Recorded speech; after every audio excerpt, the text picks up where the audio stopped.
Paneer butter masala செஞ்சு சாப்பிட்டுருப்பீங்க, கடையில வாங்கி சாப்பிட்டுருப்பீங்க. ஆனா பனீர் இல்லாமலேயே முட்டைய பனீர் மாதிரி சாஃப்டா செஞ்சு பனீர் முட்டை குழம்பு வச்சு சாப்பிட்டுருக்கீங்களா?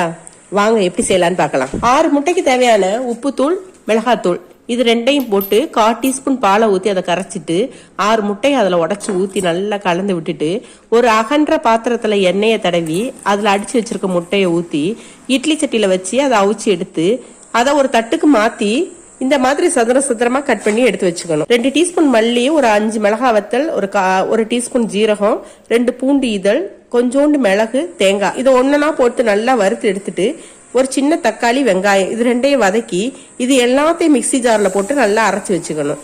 பேன்ல எண்ணெய் காஞ்சதும் பட்டை, கிராம்பு, ஏலக்காய், லவங்கம் இதெல்லாம் போட்டு தாளிச்சுட்டு கொஞ்சோண்டு சோம்பு போட்டு பொரிய விட்டுட்டு நறுக்கி வச்சிருக்க வெங்காயத்தை போட்டு நல்லா செவக்க வதக்கி 1 டீஸ்பூன் மஞ்சள் தூள், தேவையான அளவு உப்பு, அப்புறம் நம்ம அரைச்சி வச்சிருக்கிற மசாலா இது எல்லாத்தையும் போட்டு நல்லா வதக்கிட்டு ஒரு 1/4 டீஸ்பூன் கரம் மசாலா போட்டு தண்ணி எல்லாம் அதில் நல்லா வத்தி எண்ணெய் பிரிஞ்சு வரும்போது தேவையான அளவு தண்ணியை சேர்த்து நல்லா கொதிக்க வச்சு குழம்பு வத்துனதும் பனீர் முட்டையை போட்டு இறக்குனீங்களா, பனீர் முட்டை குழம்பு ரெடிங்க.